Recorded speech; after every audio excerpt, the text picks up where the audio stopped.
తాకట్లో ఉన్న మీ బంగారాన్ని విడిపించి ఆ రోజు ఆన్లైన్ రేటుకి కొంటాం. Sharma gold company.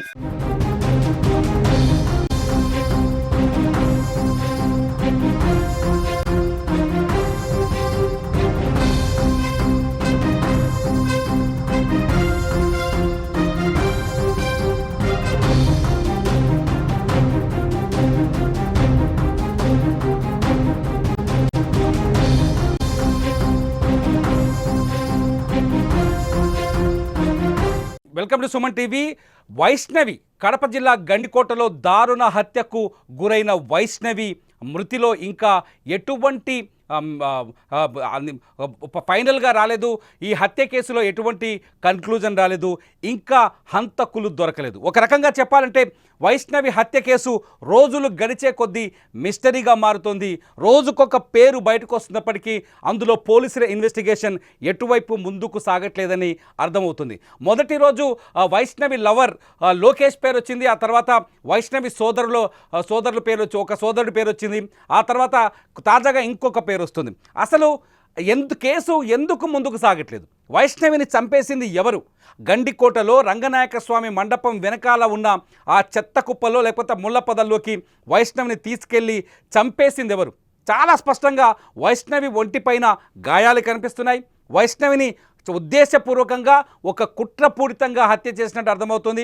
కేవలం నిందితులు చంపడానికి మాత్రమే, వైష్ణవిని చంపడానికి మాత్రమే గండికోటకు వచ్చినట్టుగా అక్కడున్న డెడ్ బాడీ మీద కనిపిస్తున్న గాయాలు చూస్తే మనకు అర్థమవుతుంది. ఒకసారి వైష్ణవి అంత్యక్రియలకు ముందు కొద్దిసేపటి క్రితమే వైష్ణవి అంత్యక్రియలు ఆమె సొంత గ్రామంలో ముగిశాయి. వైష్ణవి అంత్యక్రియలకు వెళ్ళిన సమయంలో కొన్ని ఫోటోలు, వైష్ణవి మృతదేహానికి సంబంధించిన కొన్ని ఫోటోలు మేము క్యాప్చర్ చేశాం. ఒక్కసారి ఆ ఫోటోలు చూస్తే వైష్ణవి అరికాలు మీద మాకు కొన్ని గాయాలు కనిపించాయి. అట్లాగే వైష్ణవి అరికాలు మీరు స్క్రీన్లో చూస్తున్నారు. ఇది వైష్ణవి డెడ్ బాడీస్. అట్లాగే ఆమె భుజం పైన ఇనుప రాడ్డుతో కొట్టిన గాయం కనిపిస్తుంది. మీరు ఒకసారి చూడొచ్చు వైష్ణవి అరికాలకు సంబంధించిన ఫోటో ఇది. ఈ ఫోటోలో చూస్తే ఆమె కాలికి ఏ స్థాయిలో గాయమైందో అట్లాగే భుజం పైన ఉన్న గాయాన్ని కూడా చూడొచ్చు.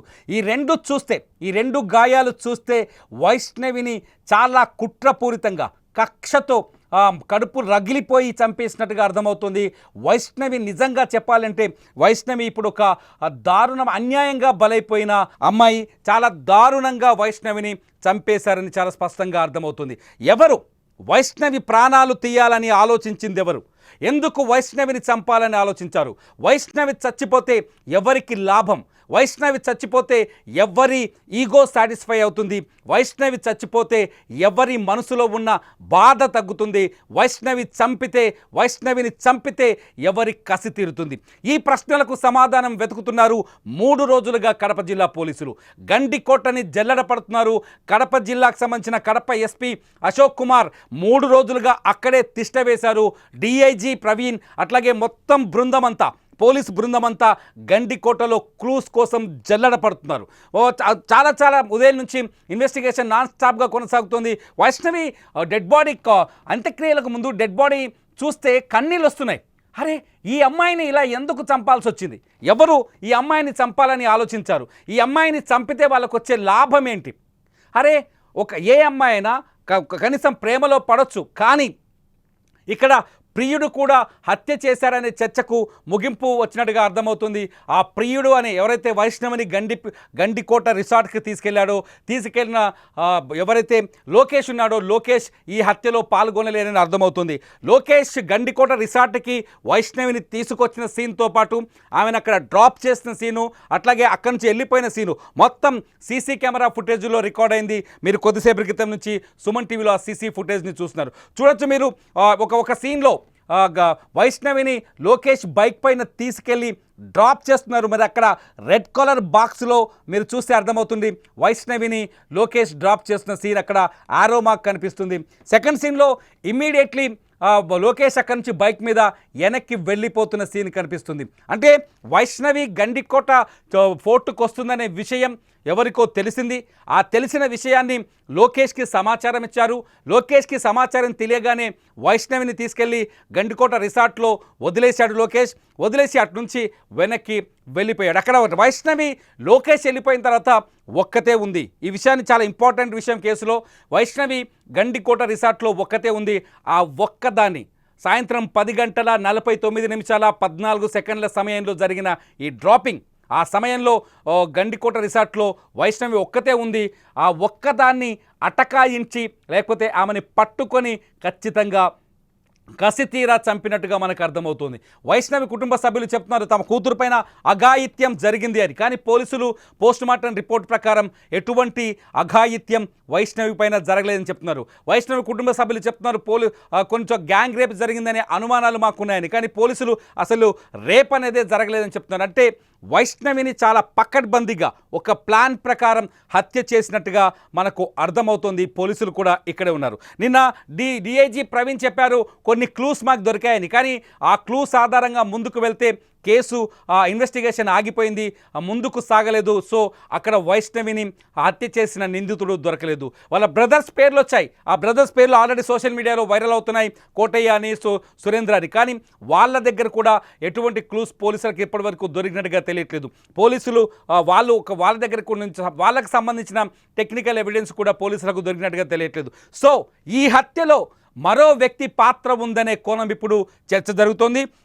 వైష్ణవిని చంపింది మరో వ్యక్తి, అంటే కుటుంబానికి సంబంధం లేని వ్యక్తి. అట్లాగే ఆమె ప్రేమకు సంబంధించిన లోకేష్కు కాదు, ఆమె ప్రేమకు సంబంధించిన వ్యక్తి కాదు, కుటుంబానికి సంబంధించిన వ్యక్తి కాదని చాలా స్పష్టంగా అర్థమవుతుంది.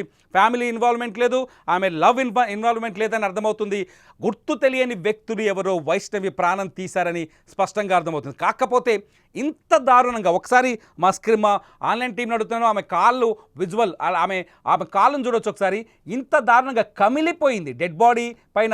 జస్ట్ 2 days తర్వాతనే 14వ తేదీన దారుణ హత్యకు గురైంది వైష్ణవి. ఈరోజు ఆమె అంత్యక్రియలు ఆమె స్వగ్రామంలో హనుమదండ్ల ఏరియాలో, ఆమె స్వగ్రామంలో ఎర్రగుంట్లకు దగ్గరగా ఉన్న ఆమె స్వగ్రామంలో అంత్యక్రియలు పూర్తయి. అంత్యక్రియల సమయంలో ఆమె డెడ్ బాడీ పైన కొన్ని గాయాలు కనిపించాయి. ఈ గాయాలు చూస్తుంటే ఆమెను నిర్బంధించి కర్రతోనో ఇనుప రాడ్డుతోనో కొట్టినట్టుగా అర్థమవుతుంది. వైష్ణవిని ఇంత దారుణంగా కొట్టి చంపారని అర్థమవుతుంది. ఆమె శరీరం పైన గోళ్ళ ఘాట్లున్నాయని, ఆమె శరీరం పైన గాయాలున్నాయని, ఆమె దుస్తులు కూడా తొలగించారని చెప్పేసి ఒక చర్చ అని పోలీసులు ప్రాథమికంగా నిర్ధారించారు. పోలీసులు కూడా చెప్తున్నారు. సో ఉద్దేశపూర్వకంగానే వైష్ణవిని చంపి ఆ హత్యని మరెవరిపైనో రుద్దే ప్రయత్నం జరిగిందని అర్థమవుతుంది. గండికోట దగ్గరున్న టోటల్ సీసీటీవీ ఫుటేజ్ని పోలీసులు పరిశీలిస్తున్నారు. ప్రతి క్లూను వెతుకుతున్నారు.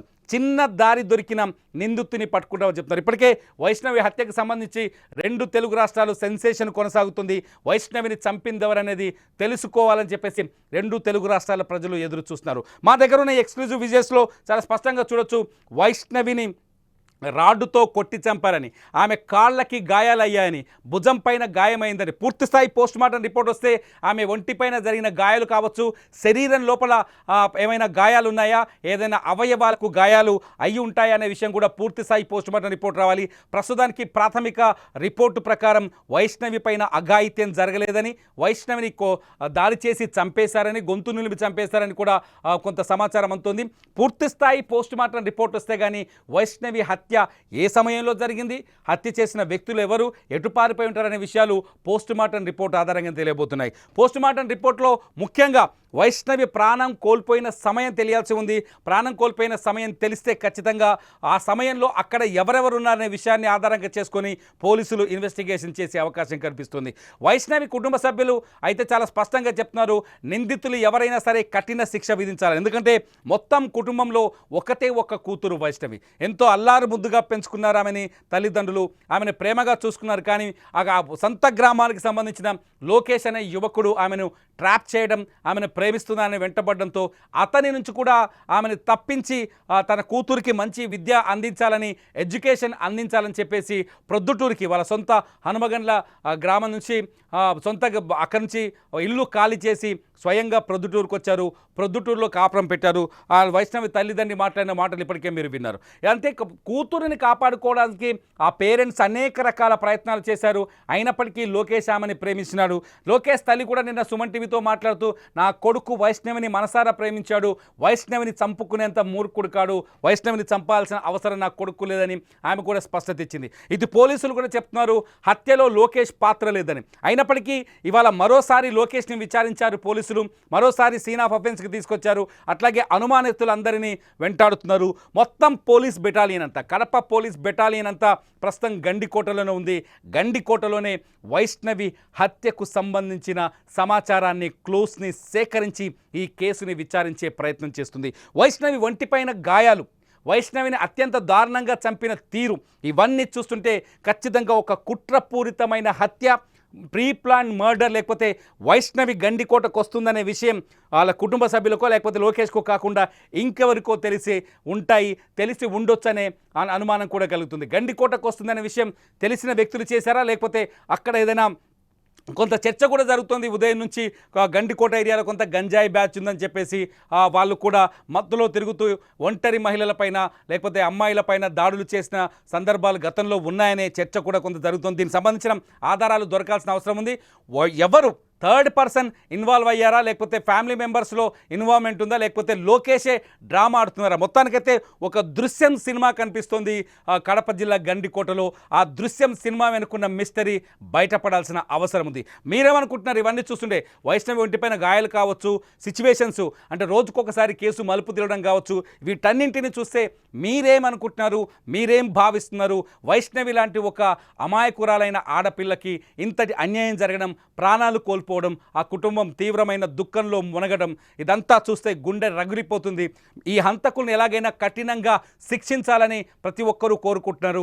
వైష్ణవి హత్యకు అసలు కారణం ఏంటని మీరు అనుకుంటున్నారు? ఈ వీడియో కింద కామెంట్ చేయండి.